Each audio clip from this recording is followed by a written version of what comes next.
Right, now the 18th since we gained independence, the 4th as far as gender is concerned. Meg Whitman is exiting the stage at a time when the nation is experiencing high-octane politics. Her stay in the country has been marred by controversies left, right and center, with her political statements not settling well with the political class. All that is tonight with me, Brian Amwai. But first, top stories tonight.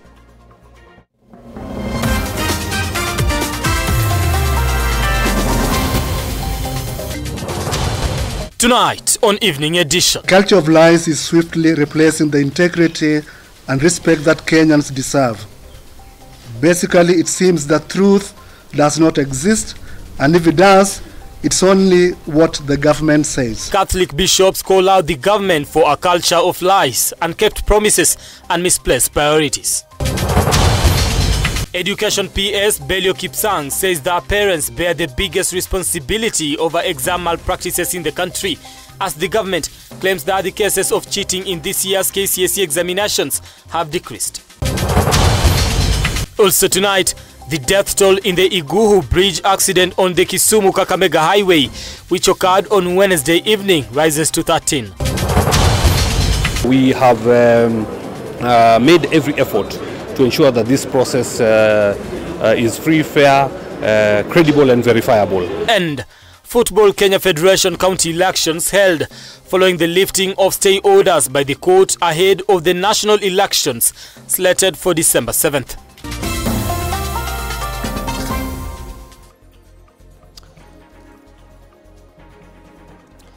Right, welcome once again to the program tonight. Remember, you can be part of this program by engaging us on our socials at Amwai Brian, that is on X, at K24 TV, across social media platforms. We'll be sampling your feedback as we continue with the program tonight. Our sign language interpreter is Walter Asewe. Now let's begin. Now, the Kenya Conference of Catholic Bishops has called out the government for what it has termed as a culture of lies, unkept promises and misplaced priorities.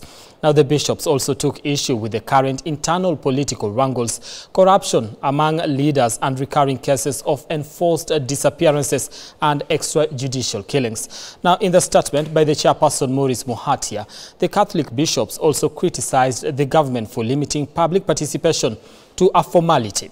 David Kagina now reports. In a joint statement read by Maurice Muhatia, chairperson of the Kenya Conference of Catholic Bishops, the church issued a direct message calling out the government for its misgivings. The clerics condemned a culture of lies, unkept promises and misplaced priorities. Culture of lies is swiftly replacing the integrity and respect that Kenyans deserve. Basically, it seems that truth does not exist, and if it does, it's only what the government says. The bishops voiced deep concern over recurring cases of abductions, disappearances and extrajudicial killings, calling them appalling. They also condemned internal political conflicts within the government, which they said have deepened societal divisions and eroded public trust. Who is abducting these people? And is the government unable to stop these abductions and killings? The government must protect the life of every human person in Kenya. They denounced widespread corruption, accusing elected leaders of neglecting their constitutional duties in favor of public interest. The bishops also expressed grave concerns over the political climate, criticizing the government for negligence and poor priorities. We are troubled by their heightened insensitivity and irresponsibility in carrying out their tasks, allowing themselves to be captured and compromised in corrupt deals. They strongly disapproved of a proposed bill to extend the term limits for elected officials from 5 to 7 years, calling it retrograde and manipulative. We have matters of national concern, such as the crumbling CBC education system, LTK services, reconstitution of the IEBC, a huge block of educated but unemployed youth, and fighting the monster of corruption, among others, that are surely top priorities. The bishops accused leaders of repeatedly making empty promises, particularly on critical issues like healthcare, and argued that recent tax hikes were essentially a disguised attempt to introduce the controversial Finance Bill 2024, which had faced significant public opposition. The KCCB reiterated its position that the government should use collected revenue efficiently and avoid overtaxing citizens. This culture of lies, unkept promises, and misplaced priorities is unacceptable and needs to be dealt with. Additionally, the bishops advocated for meaningful consultation with all stakeholders on key national issues, including taxation, education, and electoral reforms. They criticized the government for reducing public participation to a mere formality rather than genuinely involving citizens in decision-making process. The Kenya Conference of Catholic Bishops continues to say that they've sought audience with the government to raise some of these issues, including the presidency, where they've seen no fruits. For K24, I'm David Kagina.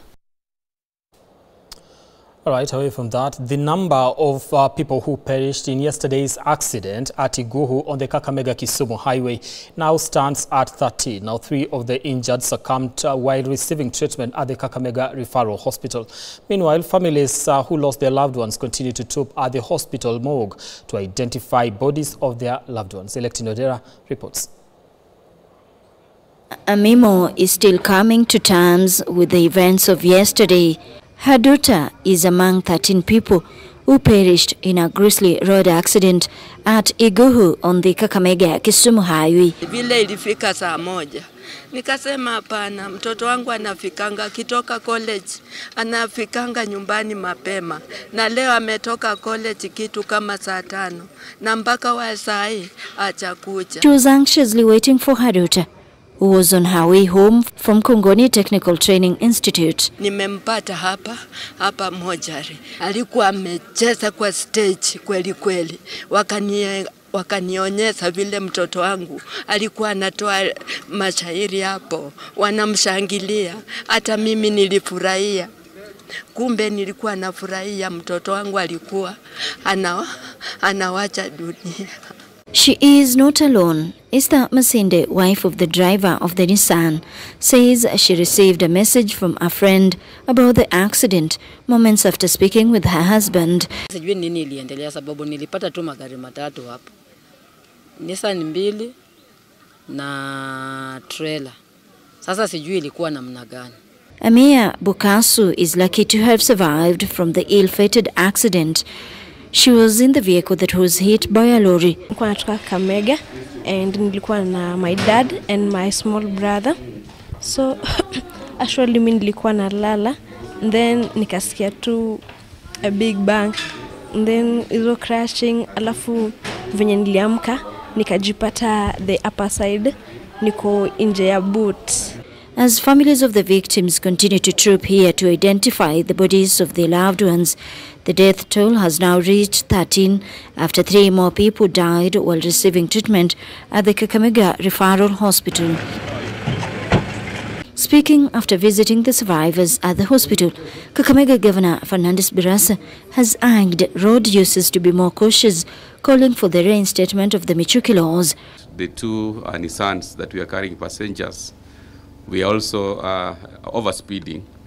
So it's the highest time that we have speed limiters being reintroduced, so that we can be proactive and take care of the safety of our people.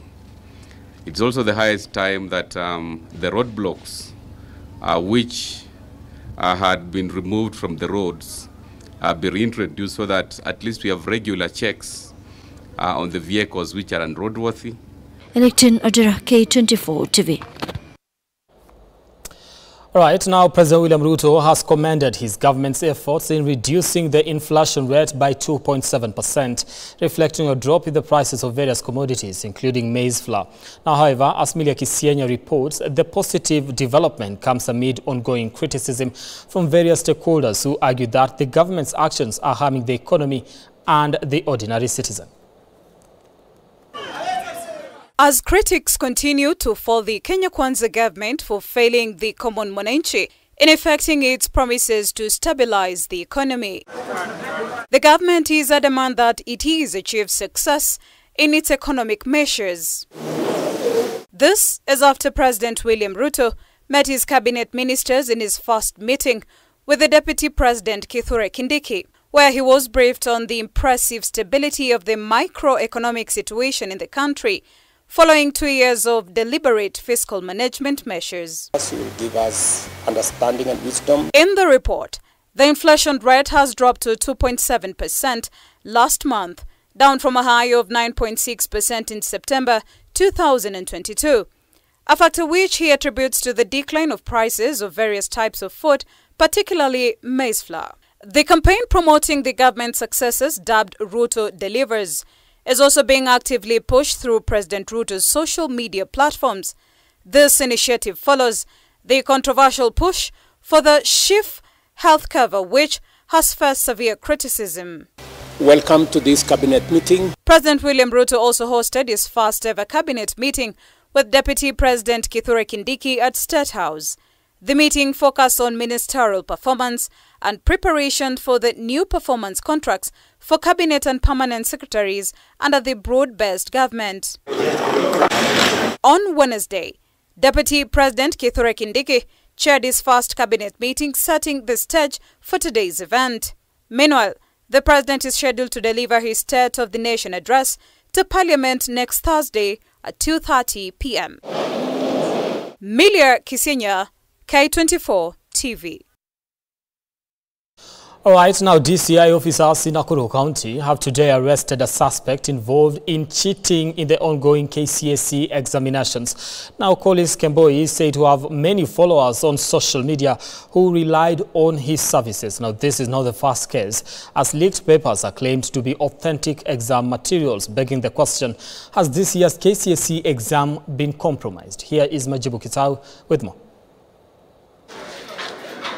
Cheating in national exams has become a recurring problem in Kenya. Since the KCSE exams began, multiple cases of leaked papers have surfaced. Our biggest problem in our examinations are we adults, the parents in most cases, because when you hear people saying there is mobilization of resources to compromise our staff, the people who are mobilizing resources are not our staff, it is we as parents. Today, DCI officers arrested a key suspect, Collins Kemboi, in Kiamunyi, Nakuru.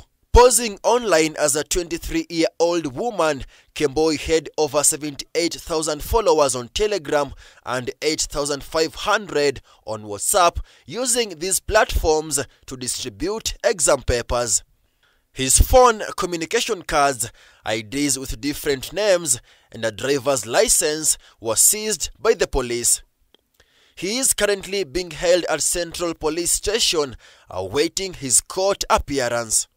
Collins is just one among others, including teachers who have been caught in exam cheating during this period. I don't know what else you would want to risk your career to an extent that you do some of these things. In a discouraging incident, 8 teachers were arrested and taken to Homa Bay Police Station on allegations of distributing copies of the chemistry exam. A teacher from Kunyak Secondary School in Kipkelion West, Kericho County, was also brought to court on charges of leaking the KCSE exam. This on a bond of 500,000, which was relative of the same amount, a cash bill of 500,000. Where is the problem? Why are exam papers available before the official start times? And although the Kenya National Examinations Council has vowed to take stern actions against those found guilty of cheating, there remains a gap as these incidents occur every year during the national exams. Majibu Kisao for K24 TV. All right, now still on matters education, final year students across the country are facing growing uncertainty as the ongoing strike disrupts their academic progress. Now, with just weeks left in the semester, many are unsure if they will graduate on time, as months of coursework have been sidelined. Now, students are increasingly frustrated, calling for university leadership to stop using intimidation tactics and instead advocate for their rights, including the return of lecturers to class, or else they will join the Monday protests. Now, this comes amid reports of officials from Moi University being suspended for participating in the strike. Harriet Chimea reports. Final year students facing graduation uncertainty are in a state of limbo as the ongoing strike disrupts months of coursework.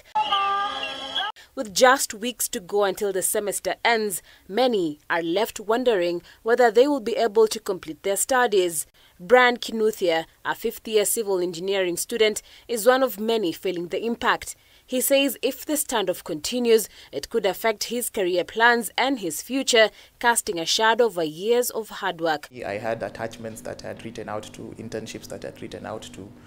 And given that the strike has happened and some of those responses from companies were positive, I fear that if I do not graduate in time, I will not be in a position to grasp those opportunities and I might be left behind. Another implication, I like to call it academic knowledge decay.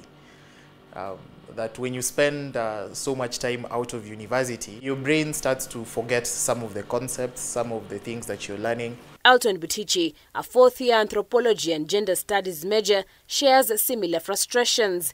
He describes the disappointment and uncertainty of being in academic limbo.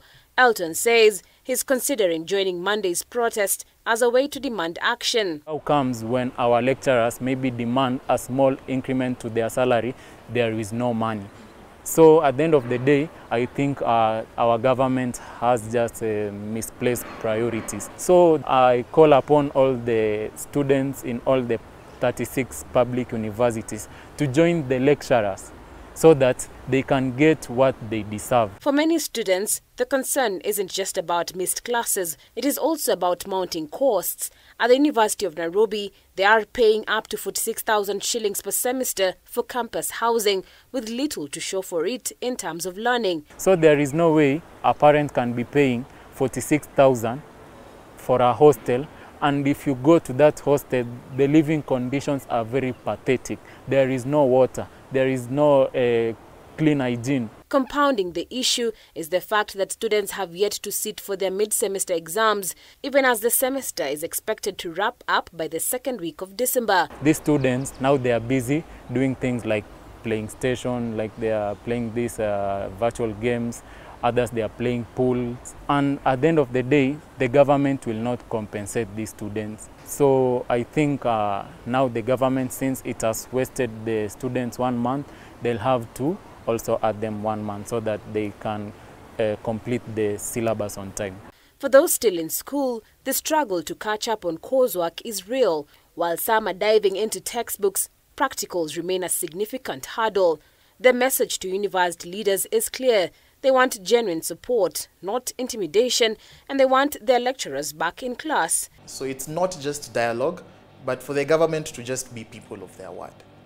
If you have agreed with lecturers that you'll increase their salary, perhaps if there are any memoranda of agreement, perhaps if there are any CBAs that have been signed, that the government should just keep their word.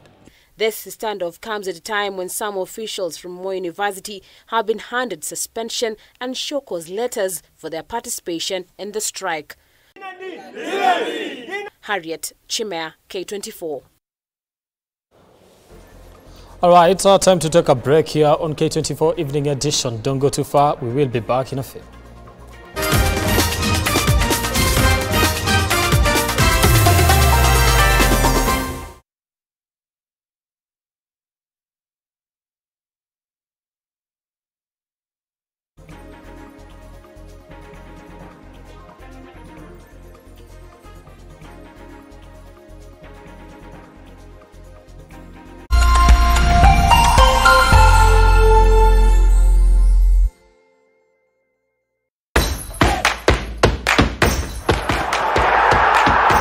Follow the champions on the home of football.